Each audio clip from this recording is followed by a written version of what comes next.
அனைவருக்கும் வணக்கம். இன்னைக்கு வந்து நம்ம ஒரு ஃபோட்டோ கலர் கரெக்ஷன் ப்ளஸ் அது எடிட்டிங் எப்படி பண்ணலாங்கிறத பற்றி பார்த்துடலாம். இதுதான் அந்த ஃபோட்டோ. இந்த ஃபோட்டோ நம்ம எப்படி எடிட் பண்ணலாங்கிறத பற்றி பார்த்துருவோம். சரிங்களா? இந்த ஃபோட்டோஷாப் 7.0 ஓப்பன் பண்ணி வச்சுருக்கேன். Ctrl+0 fit to screen F7 layer palette open பண்ணிக்கிறேன். ஓப்பன் பண்ணிவிட்டு டூப்ளிகேட் லேயர் ஷார்ட்கட்டு கிரியேட் பண்ணி ஆக்ஷன் கிரியேட் பண்ணி வச்சுருக்கேன். அதை நம்ம வந்து அப்ளை பண்ணியிருக்கோம். ஃபஸ்ட்டு இதோட இமேஜ் சைஸ் பார்க்கணும். எந்த ஒரு இமேஜை நம்ம ஃபோட்டோ கலர் கரெக்ஷனாக இருக்கட்டும் இல்லை எடிட்டிங் பண்ணுறதா இருந்தாலும் ஃபஸ்ட்டு வந்து அதோட இமேஜ் சைஸ் போங்க. ரெசல்யூஷன் 300 இருக்குது. சைஸு வந்து உங்களுக்கு ஓரளவு கரெக்டான ஒரு ஆக்சுவல் சைஸில் தான் இருக்குது. நான் ஒரு 7 கொடுத்துக்கிறேன். 7 கொடுத்தோன்னா இதோட இமேஜோட சைஸ் வந்து டெப்த் அதிகமாகும்.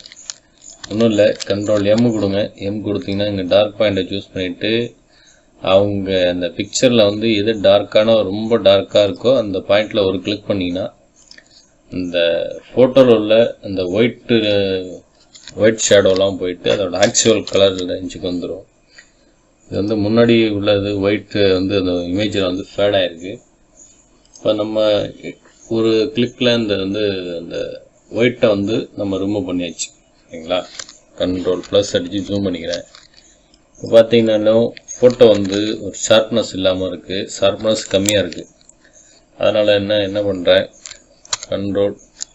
Alt ஹோல்ட் பண்ணுறேன், T S enter unsharp mask கொடுத்து நான் ஷார்ட்கட்டில் நம்ம கிளிக் பண்ணிட்டோம். கிளிக் பண்ணிவிட்டு ரொம்பவும் ஷார்ப்னஸ் அதிகமாக இருக்குது. அதனால நான் ஒரு 100 கொடுத்து என்டர் பண்ணிக்கிறேன். கிளிக் பண்ணிவிட்டு டோபாஸ் போகிறேன், டீநாய்ஸ். ஏன்னா இது வந்து ரொம்ப ஃபெதரிங்காக இருக்குது இமேஜ். அதனால் வந்து நான் டோபாஸ் அப்ளை பண்ணுறேன். இல்லைனா வந்து இமேஜினிக் போர்ட்ரேட் போர்ட்ரேட்டு ரீடச் அதை அப்ளை பண்ணோம்னா ஸ்கின்னு மட்டும் உங்களுக்கு ஸ்மூத் ஆகும்.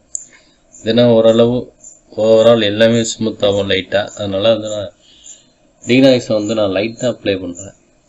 எனக்கு வந்து ஓரளவு கரெக்டாக இருந்தால் போதும் அப்படிங்கிற மாதிரி இருக்கு. எனக்கு ஸ்கின்னு மட்டும் எனக்கு ஸ்மூத்னஸ் ஆனால் ஓகே அப்படிங்கிற மாதிரி எனக்கு நான் விஷயம் பண்ணி வச்சுருக்கேன். இப்போ வந்து நம்ம ஃபோட்டோவை கட் பண்ணிவிடுவோம் ஃபஸ்ட்டு. சரிங்களா? அவங்க வந்து ஒரு காலேஜ் ஸ்டூடெண்ட்டு ஏதோ கிளாஸில் உட்காந்துருக்க மாதிரி ஒரு போஸு. பென் டூலில் கிளிக் பண்ணியிருக்கேன், ஜூம் பண்ணிக்கிறேன். ஜூம் பண்ணிவிட்டு நம்ம எப்படி ஃபோட்டோவை கட் பண்ணி எடிட் பண்ணுறோங்கிறது நம்ம ஏற்கனவே சொல்லியிருக்கோம். இருந்தாலும் ஒரு இமேஜு ஒரு மாதிரி நம்ம ஒர்க் பண்ண வேண்டியதாக இருக்கும். அதுக்காக வந்து நம்ம ஒவ்வொரு இமேஜுக்கும் நமக்கு ஒரு இமேஜுக்கும் நம்ம எப்படிலாம் எடிட் பண்ணலாம் அப்படிங்கிறத வந்து நம்ம வீடியோ பண்ணுறோம். சரிங்களா? வந்து நம்ம இந்த இமேஜுக்கு வந்து நம்ம எப்படி ஃபோட்டோவை கட் பண்ணி கலர் கரெக்ஷன் பண்ணுறோம் அப்படிங்கிறத வந்து நம்ம பார்த்துருவோம். வீடியோ ஃபுல்லாக பாருங்கள். சரிங்களா? Ctrl- போட்டுக்கிறேன். Ctrl+0 ஃபிட் டு ஸ்க்ரீன் கொடுத்துட்டேன். இப்போ வந்து நம்ம என்டர் பண்ணியாச்சு. Ctrl+F6 ஷிஃப்ட் F6 நான் 1.1 வச்சுருக்கேன். Further enter அடிச்சுக்கிறேன். Ctrl+J போட்டுக்கிறேன். ஷேப் போட்டோன்னா அதோட ஒரு டூப்ளிகேட் லேயர் வந்து நமக்கு வந்துடும். பார்த்தீங்களா? இந்த பிறகு எனக்கு வந்து ஹேர் டீட்டெயில் இல்லாமல் இருக்குது இந்த இமேஜில். எனக்கு ஹேர் டீட்டெயில் இருந்தால் கொஞ்சம் பெட்டராக இருக்கும்னு தோணுது. லேசோ டூல் எல்லை கிளிக் பண்ணி லேசோ டூலை வந்து நம்ம செலக்ட் பண்ணிக்கிறோம்.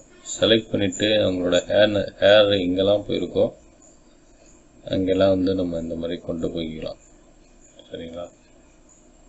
அவங்க ஹெட்டை ஒட்டி ப்ளஸ் அவங்க பிக்சர்ஸை ஒட்டி நம்ம செலக்ட் பண்ணுறோம். Ctrl+J. இது வந்து நம்ம ஃபோட்டோஷாப் CC வெர்ஷன்லலாம் நம்ம 2020 யூஸ் பண்ணுறோம், 22. அந்த வெர்ஷன்லலாம் இந்த மாதிரி ஹேர் டீட்டெயில் எடுக்க தேவையில்லை. அது எப்படி நம்ம கட் பண்ணி எடுக்கிறோங்கிறத நெக்ஸ்ட்டு ஒரு வீடியோவில் வந்து நான் CCயில் அப்ளை பண்ணுறேன், வீடியோ போடுறேன். சரிங்களா? இதுக்கு வந்து நம்ம ஹேரை மட்டும் கட் பண்ணி எடுத்துருக்கோம். கட் பண்ணி எடுத்த பிறகு shift Ctrl+U huge and saturation அது வந்து நம்ம எனேபிள் பண்ணியிருக்கோம். லேயர் மோடில் வந்து பிளெண்டிங் மோடில் வந்து மல்டிபிள் வச்சுருக்கோம். வச்சுட்டு இந்த இதை வந்து நான் ஹைட் பண்ணிக்கிறேன்.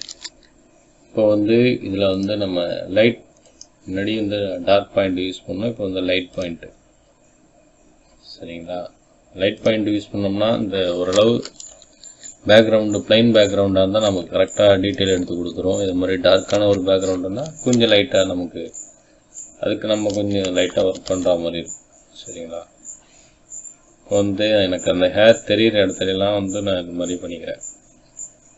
நார்மலாக இந்த மாதிரி லைட்டான உள்ள ஏரியாலாம் வந்து அதுவே உங்களுக்கு ஹேர் டீட்டெயில் வந்து நம்ம கிளிக் பண்ண அந்த மெத்தடை வச்சு light point plus dark point வச்சு நம்ம ஹேர் டீட்டெயில் எடுக்கிறோம். நான் இந்த மெத்தடில் தான் வந்து ஹேர் டீட்டெயிலாம் எடுப்பேன். சரிங்களா? ப்ளஸ் ரொம்ப இந்த மாதிரி மைனூட்டான ஒரு ஹேர்ஸ்லாம் வந்து நம்ம பிளைன் பேக்ரவுண்டாக இருந்தால் நம்ம ஒரு கிளிக்லேயே வந்து ஃபுல்லாக இமேஜில் உள்ள அந்த ஹேர் டீட்டெயில் ஃபுல்லாகவே எடுத்துடலாம். இதுக்கு தான் வந்து நம்ம ஸ்டுடியோலலாம் வந்து போனால் இந்த பிளைன் பேக்ரவுண்டு வச்சு ஒர்க் பண்ணுறதுக்கான ரீசன் வந்து இதுதான். சரிங்களா? இப்போ வந்து நம்ம ஹேர் டீட்டெயில் எடுத்திருக்கோம். ஹேர் டீட்டெயில் எடுத்தாலுமே இங்கே வந்து கொஞ்சம் இந்த இடத்த கொஞ்சம் வந்து நான் எரேஸ் பண்ணிக்கலான்னு இருக்கேன். ஏன்னா ரொம்ப டார்க்காக இருக்கும். ஓகே, எனக்கு இந்தளவு ஓகே. ப்ளஸ் வந்து இந்த ஹேரை வந்து கொஞ்சம் டார்க் பண்ணிக்கிறேன் நான். சரிங்களா? இந்த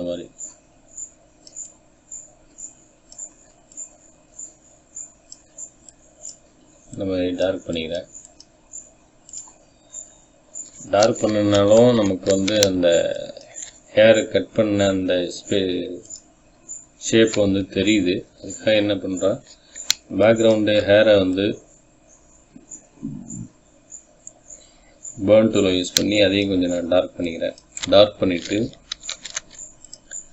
ஆப்ஜெக்டை கிளிக் பண்ணிவிட்டு எரேசர் டூலை கிளிக் பண்ணிட்டு அப்படியே லைட்டாக அந்த எட்ஜஸில் மட்டும் வந்து நம்ம இந்த மாதிரி ட்ராப் பண்ணுறோம். ஓகேங்களா? இந்த மாதிரி எட்ஜஸில் மட்டும் இந்த மாதிரி நம்ம ட்ராப் பண்ணிக்கலாம்.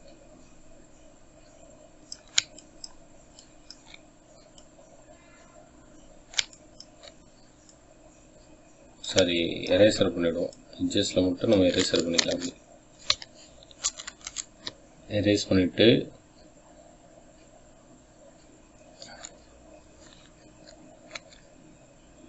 எரேசர் பண்ணியாச்சு. எரேஸ் பண்ணிவிட்டு இந்த சைடில் மட்டும் லைட்டாக அப்படி, இந்த சைடு ஹேர் நம்ம இல்லாமல் இருக்குது, அதை வந்து மெர்ஜ் பண்ணுற மாதிரி லைட்டாக அப்படி எரேஸ் பண்ணி விட்டுருக்கோம். இப்போ வந்து பார்த்திங்கன்னா நம்ம ஒரு இது வந்து நார்மலாக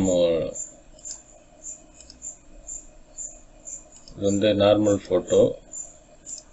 இது வந்து ஹேரை வந்து ஹைட் பண்ணிக்கிறேன். நார்மலாக உள்ள ஃபோட்டோ இது. எடிட்டிங்க்கு அப்புறம் உள்ள ஃபோட்டோ இந்த ஃபோட்டோ. சரிங்களா? கண்ட்ரோல் ப்ளஸ் பண்ணிக்கிறேன். இப்போ வந்து நமக்கு இந்த அவங்க ஐ சைடு வந்து நமக்கு கொஞ்சம் டார்க்காக தெரியணும். ஸ்மட்ச் டூலை கிளிக் பண்ணிக்கிறேன்.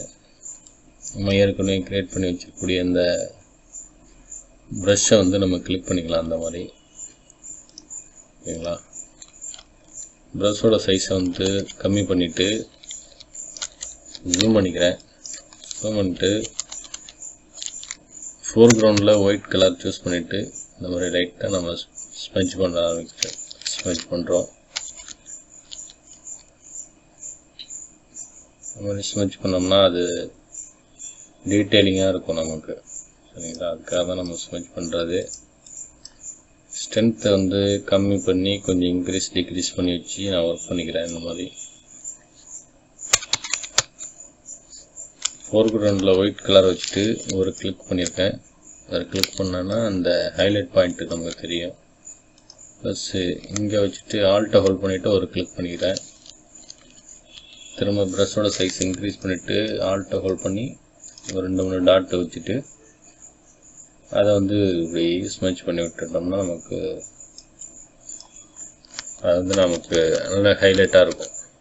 சரிங்களா? நான் இந்த மெத்தடில் தான் வந்து நம்ம வந்து எடிட் பண்ணுறது.